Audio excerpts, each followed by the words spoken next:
네, 오늘 보실 말씀은 요한계시록 3장 18절입니다. 함께 봉독하시겠습니다.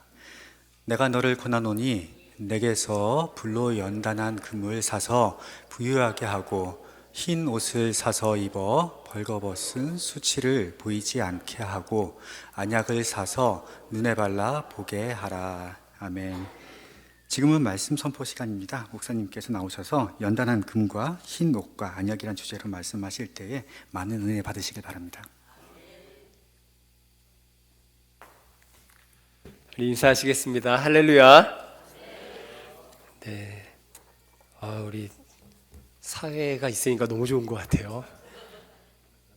김현우 권사님 또 너무 멋지게 입으셨고요. 또 우리 일부의 윤성일 집사님도 사회를 봐주셨는데 오늘 이렇게 사회를 보시니까 아주 부목사님들이 계시는 것 같아요.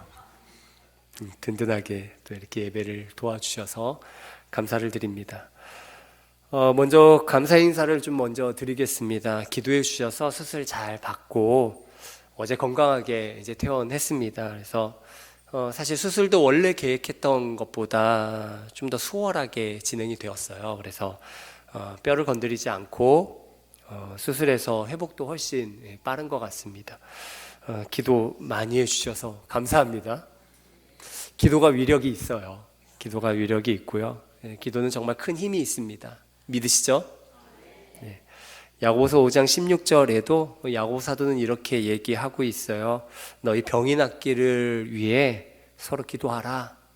의인의 간구는 역사하는 힘이 큼이니라. 기도의 그 역사하는 힘 자체가 엄청나다고 그렇게 성경은 우리에게 증언해주고 있습니다. 저는 우리 교회가 진짜 기도 많이 하는 교회가 되기를 바랍니다. 그래서 기도에 저력이 있는 교회, 더욱이 남을 위해 간절한 마음으로 기도할 때 그 능력이 나타나는 교회, 그런 중보하는 교회가 꼭 되기를 바랍니다. 그러면 이 교회를 통해서 하나님은 놀라운 변화들을 일으키실 거예요. 이번 주에도 김현진 집사님이 또 수술을 받으시죠. 그래서 우리 교회 학교를 위해서도 굉장히 수고를 많이 하시는데 같이 간절히 기도해 주시기를 바랍니다. 갑상선 암울 수술을 받으세요. 그래서 깨끗하게 수술이 잘 될 수 있도록 또 하나님께서 친히 역사하시면 병원에만 맡겨두는 게 아니라 하나님이 완전케 하실 줄 믿습니다. 육체뿐만이 아니라 그 몸과 마음도 새롭게 하셔서 더 복이 되도록 하나님 그렇게 치료해 주시고 온전케 하실 줄 믿습니다. 제가 병원에 가면서 3가지 책을 챙겨갔어요. 뭘 가져갔을까요? 첫 번째, 성경책. 두 번째는 저희 지금 사순절 때 뭐 하고 있죠?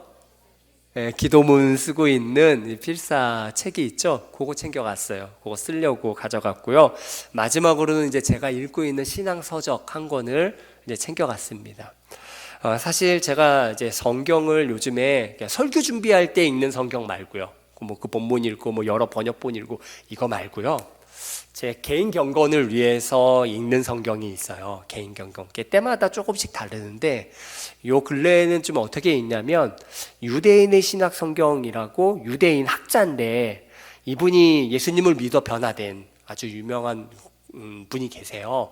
그분이 그 유대주의적인 어떤 그런 문화나 이런 것들을 깊이 알기 때문에 그런 맥락 안에서 좀 잘못된 것들을 다시 번역한 신약 성경이 있어요. 유대인의 신약 성경이라는 책이 있고, 그리고 근래에 그분이 이 성경책을 왜 이렇게 번역했는지에 대해 아주 자세한 설명이 담겨 있는 유대인의 신약 주석이라는 책이 있어요. 이건 조금 분량이 꽤 두꺼워요. 그래서 이 책이 나와서 요즘 성경을 이거를 읽어요. 그러니까 유대인의 신학 성경하고 그 주석서까지 읽으면 한 장을 읽는데 조금 생각보다 시간이 많이 걸려요. 그러니까 여러 페이지를 읽는 거죠. 솔직하게 얘기를 해야죠. 그래서 사실 목회자면 제 생각은 하루에 한 10장 정도는 성경을 읽어야 된다고 생각해요. 아무리 바빠도 10장 정도는 성경은 읽어야 되는데 이렇게 읽다 보니까 하루에 한 장만 읽는 경우도 많은 거예요. 한 장만.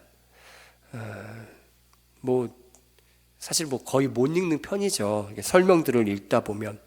근데 이제 병원에 가면서 그 두꺼운 책들을 다 가져가지 못하니까 성경책 한 권, 제가 이제 이 성경책을 들고 간 거거든요. 이 성경책 한 권을 이제 챙겨가면서, 그럼 입원한 기간 동안에 그러면 좀 이제 그렇게 읽지는 않으니까 좀 더 읽자 그러면서 예레미야서를 좀 읽고 싶은 거예요. 예레미야 52장이거든요.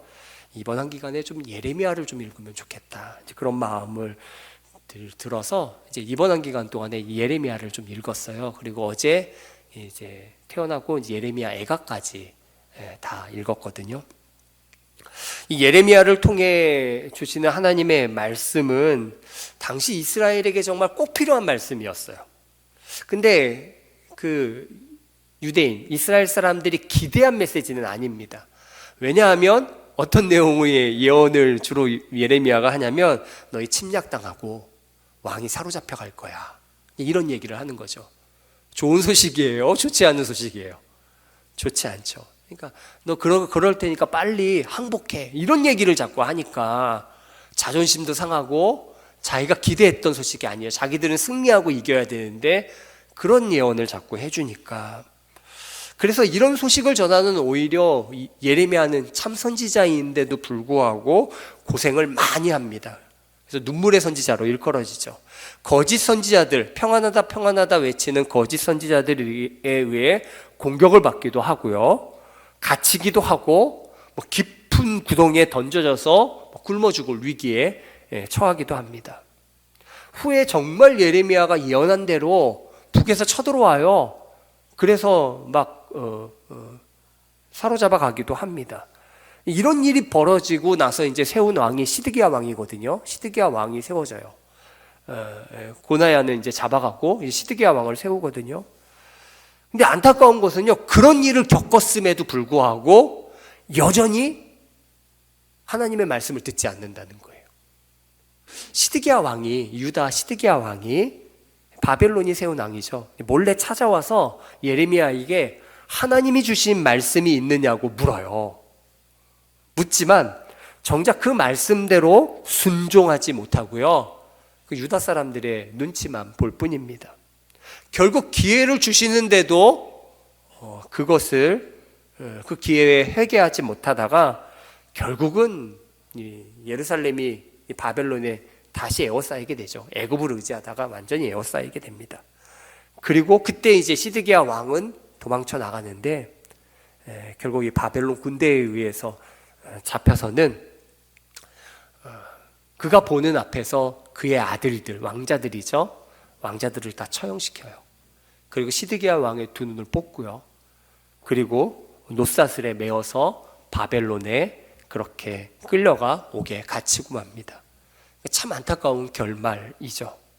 그러니까 예레미야서는 이토록 인간의 많은 죄악으로 인한 심판, 그로 인한 슬픔이 가득하지만, 제가 이제 예레미야를 쭉 읽으면서 그런 고된 현실과 고통과 슬픔이 가득한 가운데에서도 여전히 하나님이 깊고 놀라운 사랑을 자꾸 이렇게 알려주는 그런 책이기도 합니다.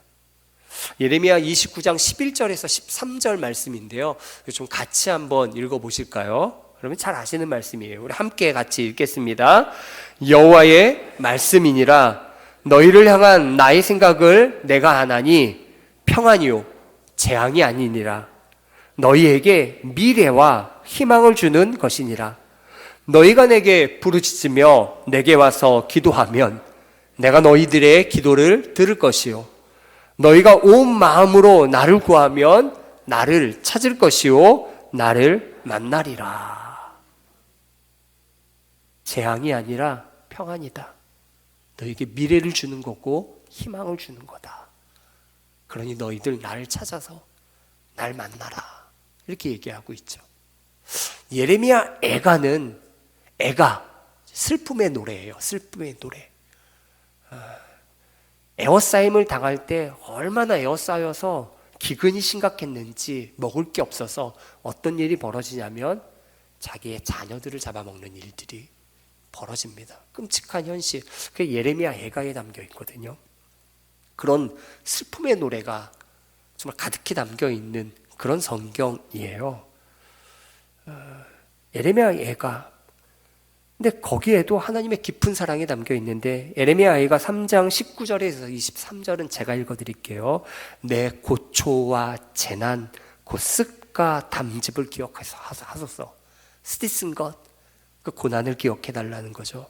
내 마음이 그것을 기억하고 내가 낙심이 되오나, 그 고된 현실에 내가 낭망이 되지만 이것을 내가 내 마음에 담아 두었더니 그것이 오히려 나의 소망이 되었사옴은 여호와의 인자와 헤세드예요. 무조건적인 은혜와 긍휼이 라함이라고 하는 어머니의 자궁을 상징하는 그 보금자리를 얘기하죠.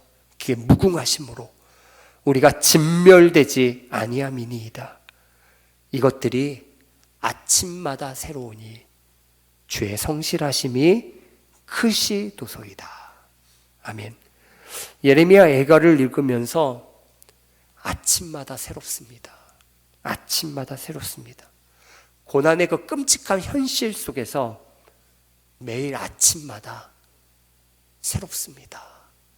예레미야가 그렇게 슬픔의 노래 가운데 이 하나님의 새로운 그 은혜를 발견하는 거죠. 왜 그런가요? 하나님의 성실하심, 변치 않으심, 그 일하심이 너무 크고 놀랍기 때문이죠. 하나님의 은혜, 그 뜨거운 사랑이 너무나 무궁하기 때문인 거죠. 여러분들 매일 새로우신가요? 매일은 아니고요. 가끔 새롭습니다. 혹시 그런가요? 우리 옆분들하고 한번 인사하시죠. 아침마다 새롭습니다. 늘 새롭습니다.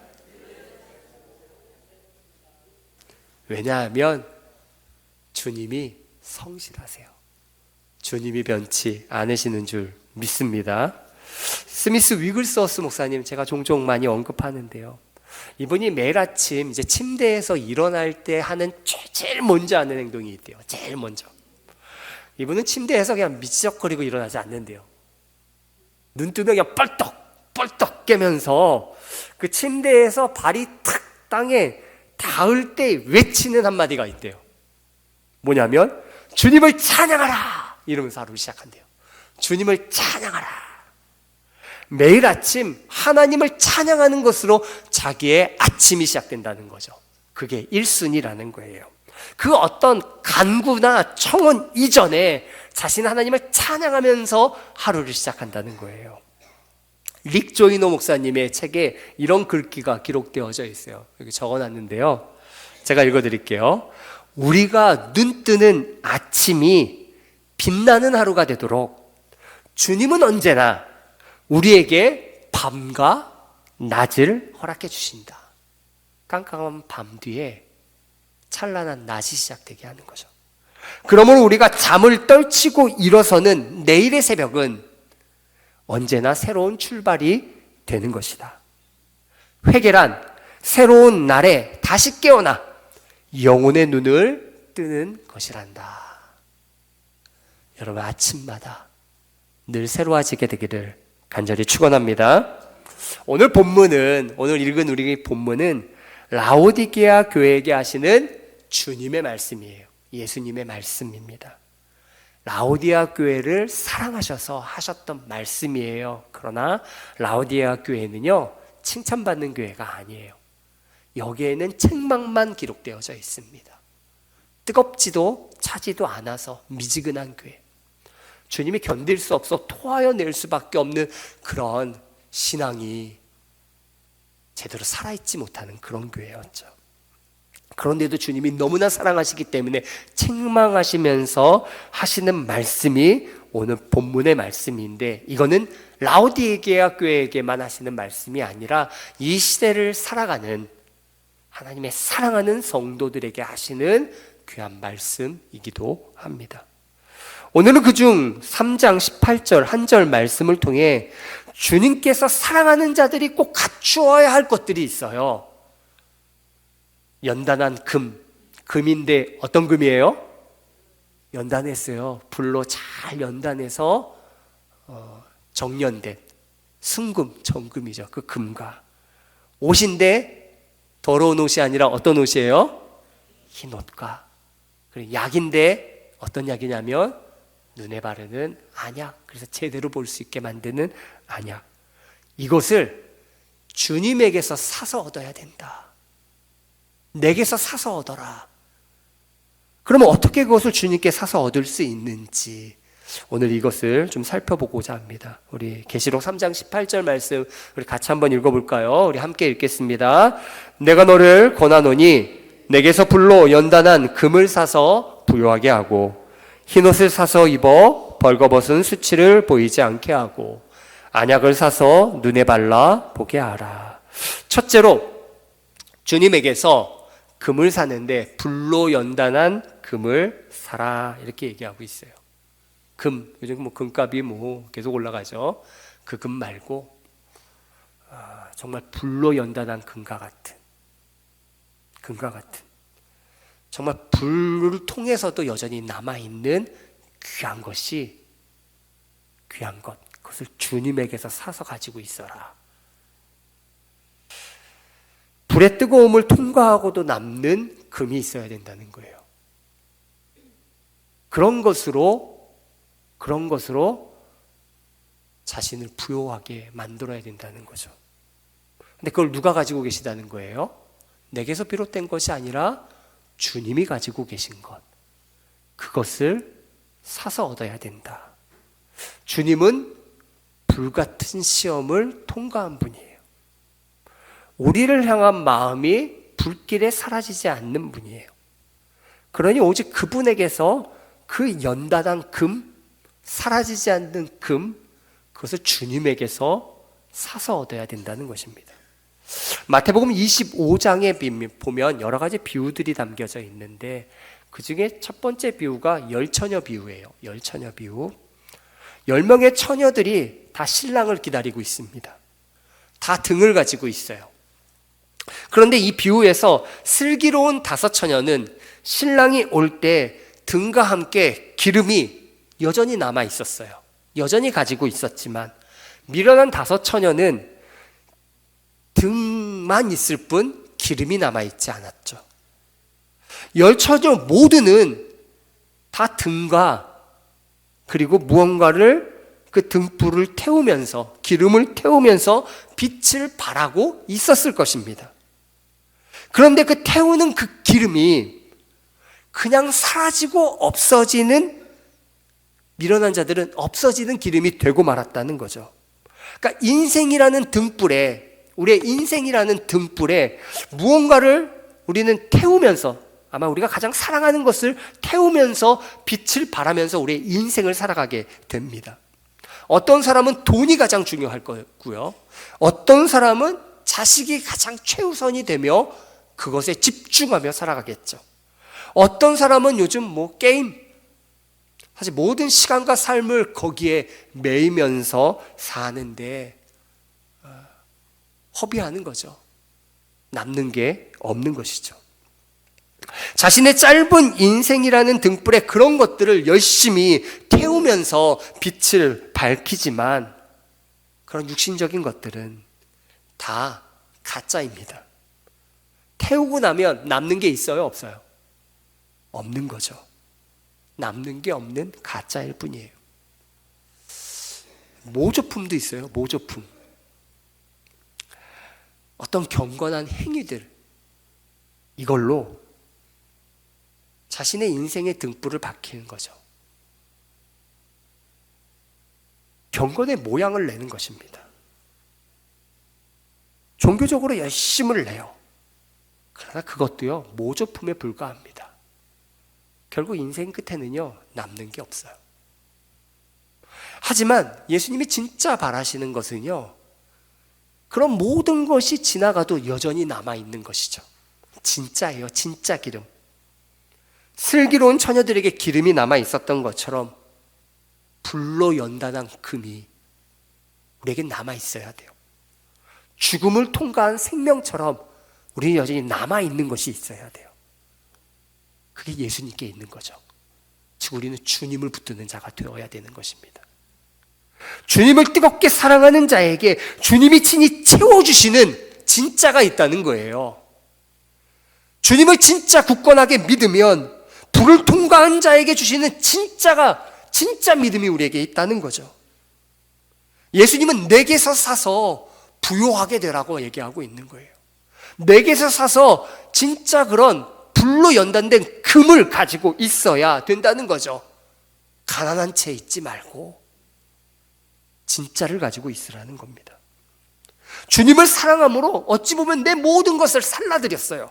내 시간, 내 물질, 내가 소중히 여기는 것들을 다 불태웠는데 오히려 주님께 영원히 기억됨으로 그게 남아있는 거죠. 그게 바로 불로 연단한 금인 것입니다. 우리가 주님을 사랑함으로 아낌없이 드렸던 것들이 남아있는 거예요. 다 살라져 버린 것 같았는데 하나님 나라에 남아있는 것이죠. 그로 말미암아 부요한 자가 되라고 주님은 말씀하시는 겁니다.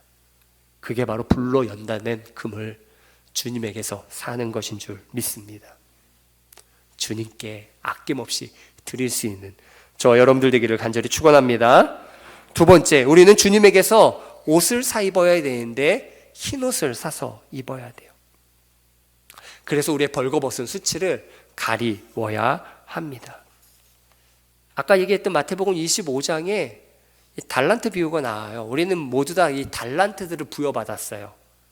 뭐 적게 받은 사람도 있고요, 많이 받은 사람들도 있을 겁니다.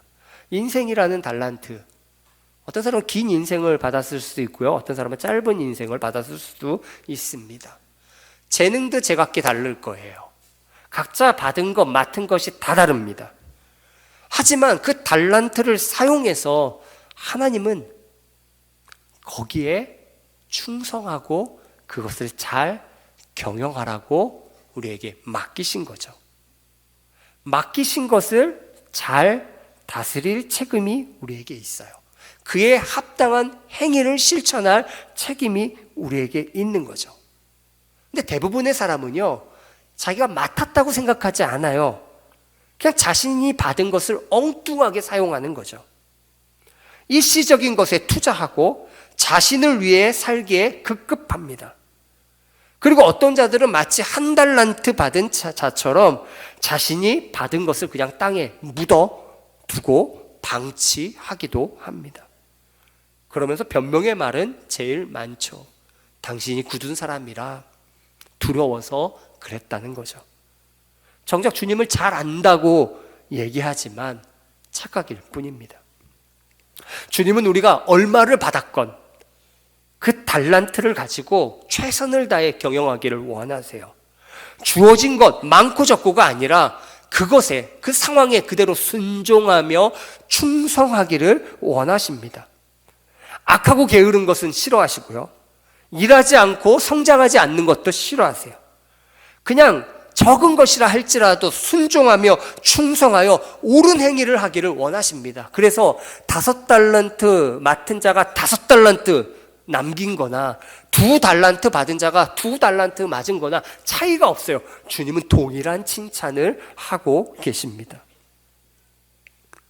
순종하며 충성하는 자.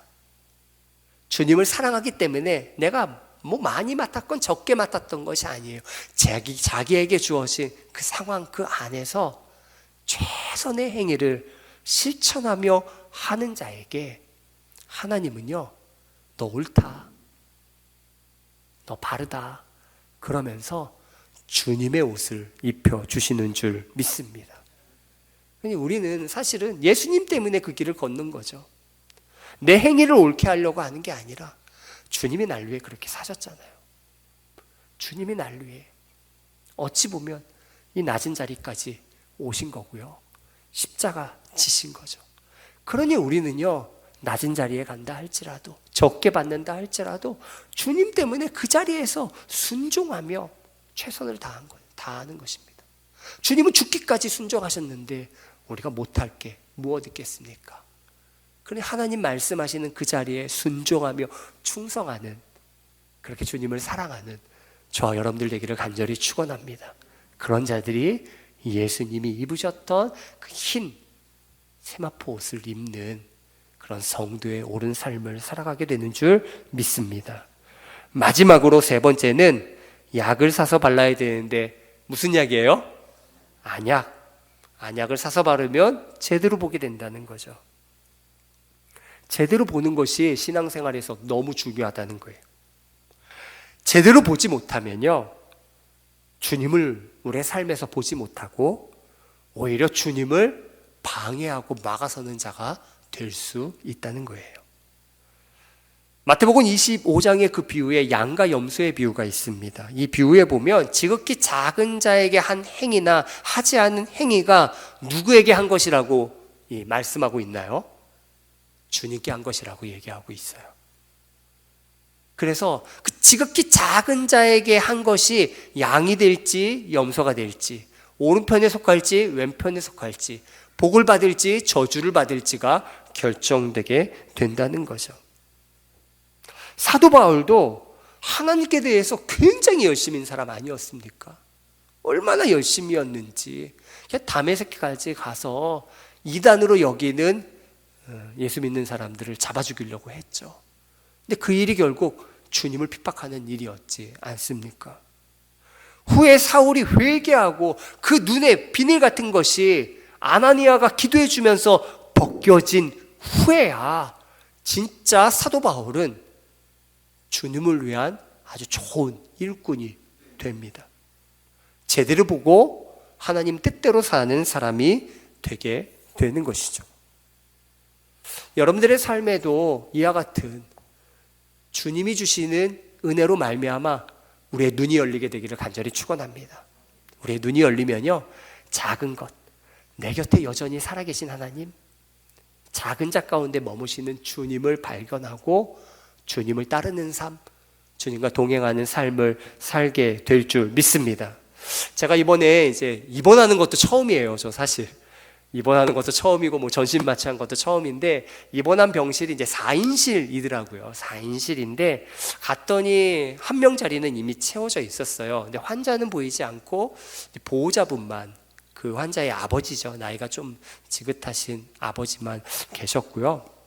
나머지 이제 세 병실은 제가 제일 먼저 도착했고 그날 다 입원을 해서 그 다음날 수술을 받는 그런 환자들이었어요. 저만 코 수술이었고 이제 두 사람은 이제 치과 수술이었습니다. 그분들이 이제 저보다 하루 빨리 퇴원하셨어요. 금요일 날 오전에 다 퇴원을 하셨고요. 그리고 그분들이 이제 다 퇴원하고 나서 이제 저 남고, 거기 이제 아직 환자는 없는데 그 보호자, 그 아버지죠, 아버지가 좀 들뜨는 마음으로 저한테 말을 걸기 시작하시는 거예요. 오늘 자신의 아들이 중환자실에 오래 있다가 병실로 올라오는 날이라는 거예요. 병실로 올라오는 날. 구강암 환자인데 그만 전에도 이제 항암 치료를 받았는데 이게 약해서 이제 끝까지 다 못 받았다는 거예요. 방사선은 했지만 항암까지는 다 못했다가, 근데 이게 재발이 된 거죠. 뼈로 전이가 되면서 이번에 재수술을 하고, 그래서 중환자실에 굉장히 오래 있었대요. 그러다가 오늘 드디어 병실로 올라오게 된다는 거죠. 그러니까 아들을 사랑하는 그 아버지의 마음이 그렇게 느껴지는 그런 순간이었어요. 그래서 이제 좀 지나서 이제 환자인 그 아들이 올라오는데요.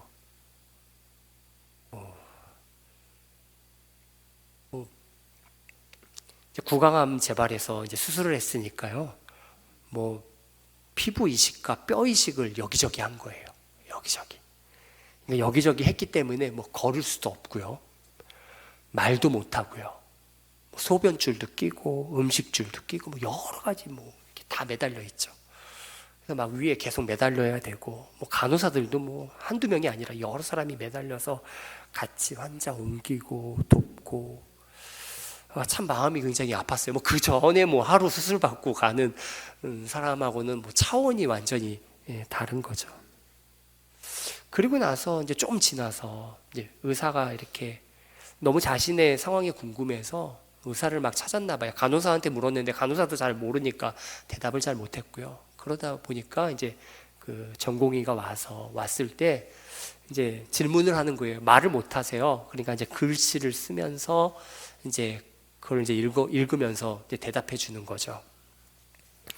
근데 뭐 이런 거죠. 왜 이식한 피부 색깔이 이렇게 차이가 나느냐? 이것이 나중에는 점점 비슷해지는 것이냐? 뭐 이런 뭐 여러 가지 얘기들을 계속 질문하는 거예요. 그러니까 같은 병실에 있으니까 뭐 다 들리는 거죠. 다 들려요.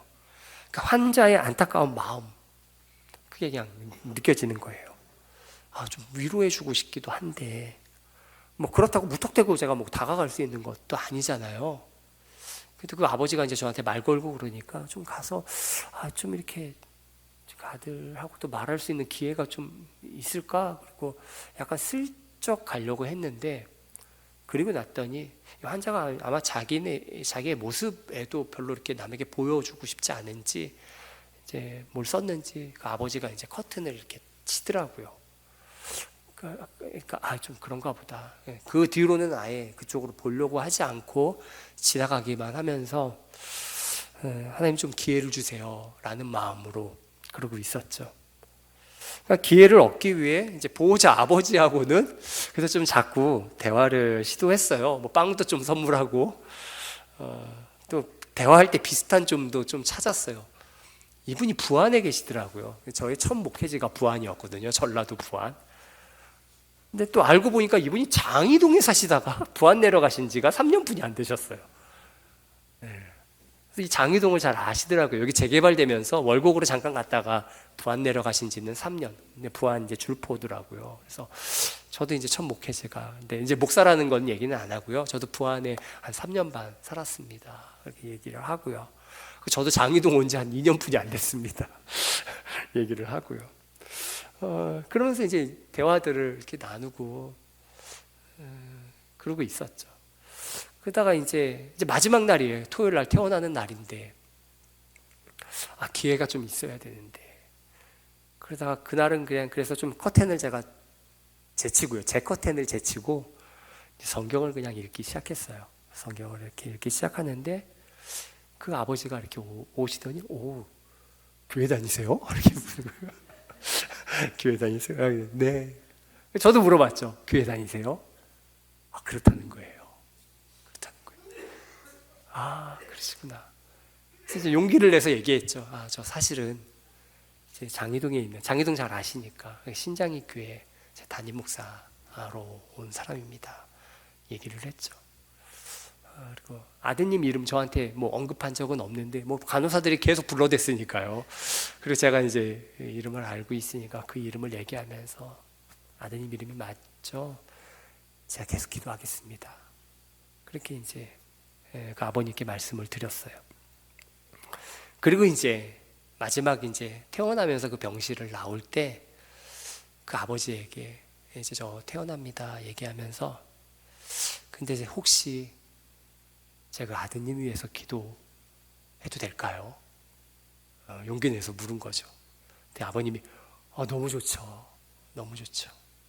아드님도 이제 깨어나 있으셨는데 아드님에게도 제가 좀 머리에 손을 얹고 기도해도 될까요? 그랬더니 고개를 끄덕끄덕 하시더라고요. 머리에 손을 얹고 정말 간절한 마음으로 기도했어요. 하나님의 은혜와 위로하심과 기적과 도우심이 그 연약한 육체, 그 마음, 그 영혼을 다시 새롭게 하시기를, 소성케 하시기를 간절히 기도했습니다. 그리고 나서 제가 계속 기도할게요.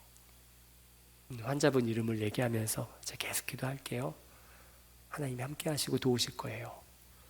그리고 인사를 드리고 나왔어요. 저는 이것이 우연이라고 생각하지 않습니다. 하나님께서 저를 통하여서 어찌 보면 수술 이후에 굉장히 지치고 상한 그분에게 주님의 것을 전해주기를 원하셔서 하나님 자꾸 보게 만드시고 전해줄 수 있도록 그렇게 하나님 저도 훈련하시면서 만드시고 계시는구나. 그런 걸 경험할 시간입니다. 하나님의 인도하심이 있기를 간절히 원했던 거죠. 사도행전 3장 6절에 보면 베드로가 이렇게 얘기해요. 성전 미문에 앉아 있는 자들에게 얘기하죠. 자에게 은각이문 내게 없지만 내게 있는 이것을 내게 주노니 나사렛 예수 그리스도의 이름으로 일어나 걸어라. 오늘 저와 여러분들이 꼭 가지고 있어야 될 것이 무엇입니까? 주님이 주신 것들, 이걸 가지고 있어야 될 줄 믿습니다. 즉 예수님 안에 거하는 자들이 되어야 돼요. 오늘 본문 뒤에 보면 내가 문 밖에 너희 마음 문 내가 두드리고 있다. 누구든지 문 열면 내가 그에게로 들어가 그와 더불어 먹고 마시리라 말씀하시는 줄 믿습니다. 그러니 우리는 이 땅을 그냥 살면 안 돼요. 미지근하게 살면 안 됩니다. 아침마다 늘 새로워져야 될 줄 믿습니다. 주님의 소망과 은혜와 긍휼이 넘쳐나요. 주의 성실하심, 주님은 일하고 계세요. 그 일하심이 변치 않으세요. 여전히 매일매일 새롭게 일하시는 줄 믿습니다. 밤을 주시고 낮을 주시고요. 아침을 새롭게 창조하시는 하나님이신 줄 믿습니다. 그래 주님이 주시는 것 내게서 비롯된 것이 아니죠. 주님이 이루신 것 그것을 얻는 자 되시기를 바랍니다. 불로 연단한 그 세상에 없어질 가짜가 아니라 진짜죠. 진짜 영원한 것을 여러분들이 꼭 얻으시기를 바랍니다. 주님이 주시는 옷 세상에 더러운 것이 아니에요. 정결한 것, 하나님 마음에 딱 들어맞는 것, 여러분 그 옷을 입으시기를 간절히 축원합니다. 주님이 주시는 안약을 발라서 이 세상을 밝히 보십시오. 보이는 것에 매어 살지 마시고요. 보이지 않는 여전히 내 곁에 계시고 작은 자 가운데 머무시며 일하시고 계시는 주님을 발견하면서 주님과 동행하는 저와 여러분들 되기를 간절히 축원합니다.